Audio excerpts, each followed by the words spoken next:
Bom, vamos falar sobre ataques de birra, né? Que nada mais são do que crises de raiva, tá bom? Num ataque de birra, o seu filho sente tanta raiva de você, por exemplo, ter jogado água nos cabelos dele para lavar os cabelos, que ele começa a gritar, tirar os brinquedos e até tentar bater em você. O cérebro do andar de baixo dele tomou conta e tornou inacessível o lado racional e pensante, pelo menos momentaneamente. Como resultado disso, seu filho é incapaz de controlar o corpo ou as emoções e de usar todas as habilidades de pensamento de alta ordem, como pensar em consequências, resolver problemas ou considerar os sentimentos dos outros. Ele literalmente perdeu a cabeça. Quando isso acontece, a resposta dos pais deve ser carinhosa e reconfortante. Por quê? Porque seu filho precisa se sentir seguro para então acionar o cérebro do andar de cima e se acalmar. Lembre-se o que eu disse na aula anterior. O cérebro do andar de baixo, que contém a amígdala é acionada quando nós nos sentimos ameaçados de alguma forma. E justamente por o cérebro da criança ser imaturo, ela pode se sentir ameaçada porque ela tem muita água caindo no rosto, porque está lavando os cabelos, entende? Então, o cérebro dispara, né, como se disparasse um sistema aí de alerta, de emergência, e libera muita energia, por isso que a criança grita, joga coisas, se debate, que essa energia liberada é da nossa natureza, para que o corpo tenha energia para lidar com a situação que é ameaçadora. Só para você entender melhor, eu vou quebrar um pouquinho o raciocínio. Se você se deparasse com um leão no meio de uma floresta, a sua amígdala imediatamente seria acionada e liberaria essa descarga, né, de energia no seu corpo para que você pudesse correr e muito rápido. Se você já correu assim de medo, você sabe do que eu estou falando. A gente corre muito mais rápido do que se a gente estivesse postando uma corrida, praticando corrida, né? Porque existe uma descarga de energia para nos ajudar a lidar com essa situação, que é lutando ou fugindo.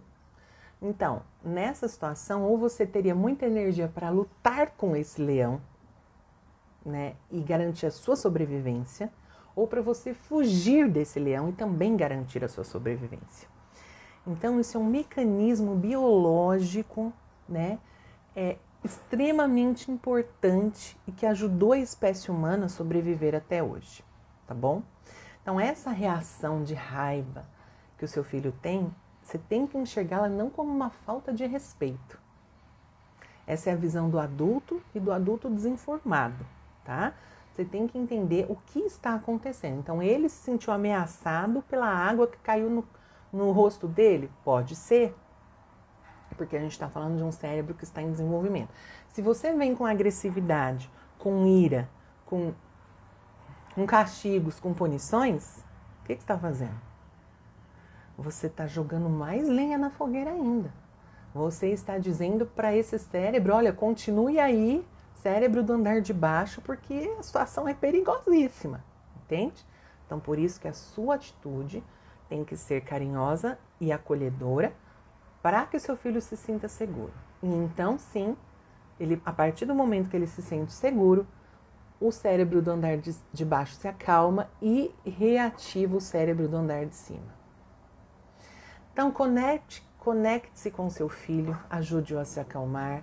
Você pode fazer toques carinhosos, pode ter um tom de voz tranquilizador, pode pegar no colo, abraçá-lo, ajudá-lo a ir respirando fundo.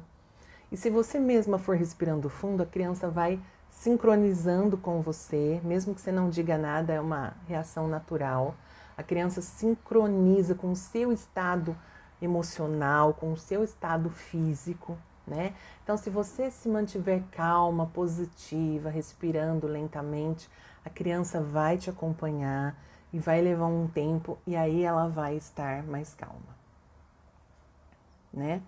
Então, perceba que num momento de crise como esse, Se você acionar o seu cérebro do andar de baixo também, como eu estava dizendo, e começar a gritar com seu filho, dar sermões, fazer ameaças, bater e castigar, o caos será total.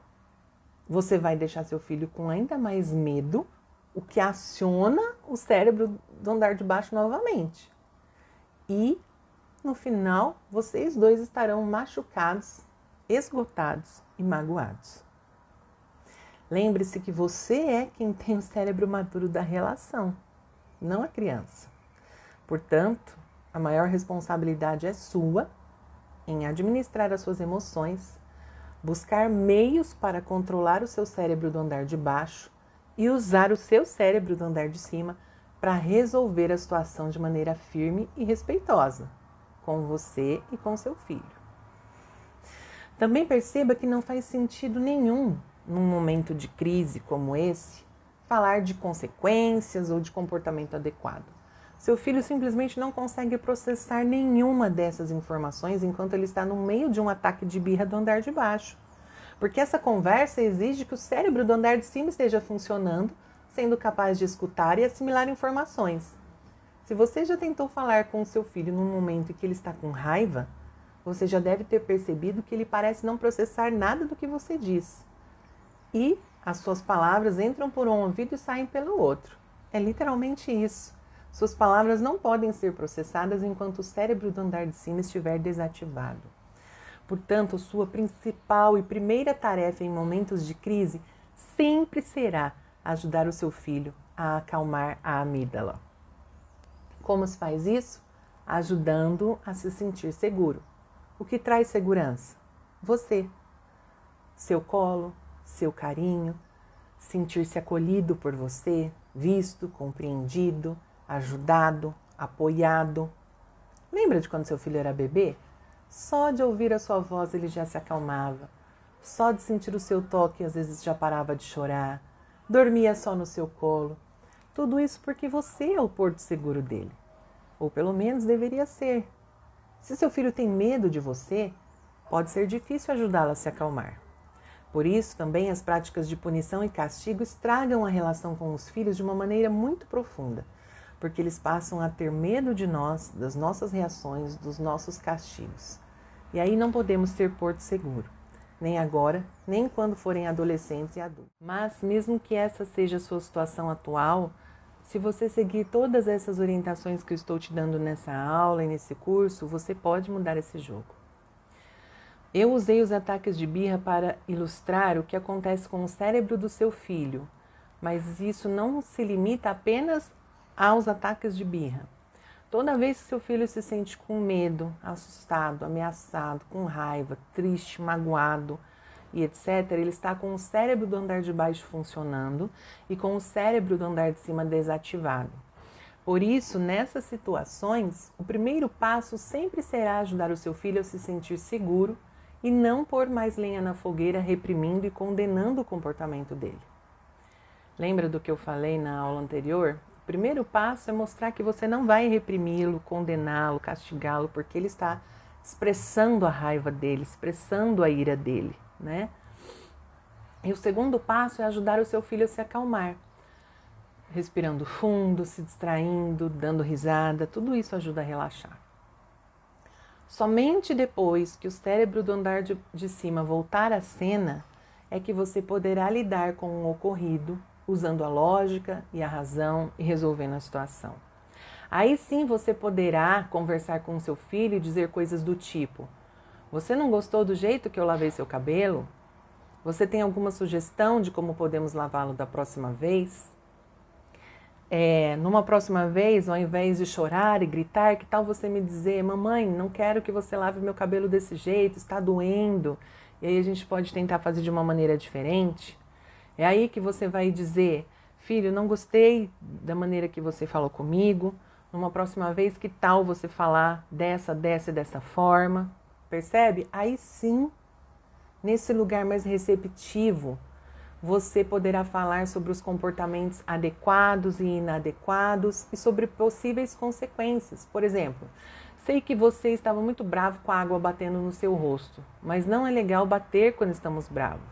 Você pode virar e dizer para a mamãe, não gosto disso, para, por favor, ao invés de me bater. Entende? Aí sim é o momento de você ensinar, é o momento de você educar, mostrar para o seu filho o que ele deve fazer no lugar daquele comportamento inadequado. É muito mais provável que seu filho internalize essa lição, porque você está ensinando quando o cérebro dele está mais receptivo ao aprendizado. Crianças de qualquer idade e adultos também podem ter o cérebro do andar de cima dominado pelo do andar de baixo em situações com alto grau de emoção. E é por isso que temos tanta dificuldade em ter paciência com os nossos filhos. Quando, por exemplo, você está em um restaurante, daqueles que tem área kids, sabe? E repetidamente você chama seu filho para vir comer e ele, é claro, não quer parar de brincar. Numa situação como essa, talvez a primeira opção que vem à sua mente seria a de usar aquele caminho tradicional de ordenar e exigir com uma ameaça clichê dita num tom sério. Se você não vier comer, nunca mais trago aqui. Né? Se você não descer desse brinquedo agora e vier aqui comer, eu nunca mais venho. Essa opção pode até parecer adequada para você. Entretanto, para a criança, esse confronto verbal e não verbal teria provocado os tipos de emoções reativas no cérebro do andar de baixo. Porque percebe? É um confronto. Você está fazendo uma ameaça. E isso ativa, tem grandes chances disso ativar o cérebro do andar de baixo. O que acionaria a parte primitiva do cérebro, ou o cérebro reptiliano, como os cientistas gostam de chamar. E aí seu filho revidaria como um réptil sendo atacado, literalmente. Né? E aí poderia agir de diversas maneiras, ou fugindo e tendo uma reação de fuga e fingindo que não te escutou, te ignorando, ou gritando com você, te batendo, sendo desrespeitoso com você, né? Mas por quê? Porque ele está com o cérebro do andar de baixo ligado, acionado por uma fala sua num tom de ameaça. Percebe? Isso é assumir a sua parcela de responsabilidade sobre o mau comportamento do filho, tá bom? Portanto, essa não seria a melhor opção, concorda? Você não quer o cérebro do andar de baixo em funcionamento, não nesse momento. A outra alternativa seria acessar o cérebro do andar de cima dele para obter uma reação mais pensada. Como se faz isso? Você poderia, por exemplo, chamar o seu filho para perto, abaixar na altura dele e dizer: você parece estar se divertindo muito, hein? Porque assim você primeiro se conecta com ele para depois você propor a mudança de atividade. Então como é que você se conecta com ele? Validando o que ele está sentindo e vivendo ali. Então você diz: nossa, você está se divertindo bastante, né, filho? Ele provavelmente responderá: sim, mamãe. Bom, imagino que você não quer vir à mesa, né? Que é por isso que você não quer vir sentar-se à mesa para jantar. E ele vai dizer: é sim. Bom, aí você diz: isso aqui é só uma ideia, tá? Viemos aqui para jantar e você não pode ficar sem comer. Eu estou disposta a negociar com você. Me fala, de quanto tempo mais você acha que precisa para pausar um pouco a brincadeira e vir comer? Essa pergunta, para ele responder, ele precisa pensar. Então você está cutucando o cérebro do andar de cima dele, entende? Então é isso. Isso é lidar com os filhos de maneira estratégica e intencional. Ao invés de vir falar numa abordagem que traz ameaça e aí aciona o cérebro primitivo, pense em abordagens que vão acionar o cérebro do andar de cima. Como? Ajudando a criança a se sentir segura, se sentir vista, se sentir compreendida, se sentir validada no que ela está sentindo. Por isso que eu começo, né, esse exemplo dizendo, incentivando você a dizer para o filho: eu estou vendo que você está se divertindo, deve estar muito legal, vamos jantar? Não, não quero, mãe. Poxa, imagino que você não está querendo jantar porque você está se divertindo muito, né? Isso mesmo, mãe. Então tá, quanto tempo você precisa até vir jantar? Então, aí o seu filho vai trazer a proposta. Bom, de repente ele pode dizer: eu vou fazer mais uma vez o circuito aqui, né, do brinquedo, e aí eu vou comer. Ou ele pode te propor, mãe, se ele tiver um pouquinho de noção de tempo, dependendo da idade dele, me dá 10 minutos, ou de repente você pode fazer essa sugestão, que tal se a mamãe contar no relógio aqui 10 minutinhos e aí eu venho te chamar, e aí você para brincar e vai comer, e quando terminar de comer vai poder voltar a brincar, e aí você vai estar mais forte, com mais energia ainda, mas tudo vem de um lugar de uma conversa que envolve compreensão, que envolve escuta, percebe? Que envolve respeito até pela vontade da criança que não quer parar a brincadeira. É lógico que você não vai deixar que ele fique sem comer, mas você vai ouvir a proposta dele. E isso estimula que ele pense, e é muito provável que ele consiga cumprir aquilo que ele mesmo propôs. As crianças resistem a exigências, né? Mas elas se mostram mais cooperativas quando a ideia delas é acatada. E não só as crianças, né? Os adultos também. Ninguém gosta de ser mandado em nenhuma idade, né? E quando nós somos escutados e as nossas ideias são ouvidas, a nossa vontade, a nossa opinião é levada em consideração, existe muito mais chance da pessoa colaborar. Então use isso, ok? A favor da sua relação com o seu filho. Se você tivesse escolhido a opção número 1, que seria aquele tom ameaçador, né? Ou você vem comer ou nunca mais te trago aqui, seu filho teria perdido uma grande oportunidade. A de perceber que relacionamentos se tratam de conexão, comunicação e concessão. Ele teria perdido a chance de se sentir capacitado a fazer escolhas, influir no ambiente ao seu redor e resolver problemas. Em suma, ele teria perdido a oportunidade de exercitar e desenvolver o cérebro do andar de cima. Percebe? Depois, chegando em casa ou num outro dia, você ainda poderia ensinar alguma habilidade importante, como, por exemplo, se ele tivesse sido desrespeitoso com você em algum momento. Quando seu filho estiver mais controlado e receptivo, você poderia chamar a atenção dele para o fato de que ele falou de forma desrespeitosa com você e como ele poderia mudar isso, como ele poderia falar de uma forma mais respeitosa numa próxima vez. Portanto, ao invés de enfurecer o cérebro do andar de baixo, envolva o cérebro do andar de cima. Toda vez que nós dizemos à criança, convença-me, ou me dê uma solução boa para nós dois, damos a nossos filhos a chance de resolver problemas e tomar decisões. Nós os ajudamos a pensar em comportamentos adequados e em suas consequências, bem como sobre como o outro se sente e o que quer. Tudo porque encontramos uma maneira de envolver o andar de cima em vez de enfurecer o andar de baixo. Queremos ser intencionais em relação ao desenvolvimento do cérebro do andar de cima de nossos filhos. Um cérebro do andar de cima forte equilibra o cérebro do andar de baixo, sendo fundamental para a inteligência social e emocional. E é a base de uma boa saúde mental. Portanto, a nossa função é oferecer a nossos filhos oportunidades repetidas para exercitar o cérebro do andar de cima, de modo que esse se torne mais forte e poderoso. E oportunidades nós temos diariamente. Enquanto você e seus filhos atravessam o dia, fique atenta a qual parte do cérebro está ativa naquela situação e como você pode enfocar e exercitar o funcionamento do cérebro do andar de cima.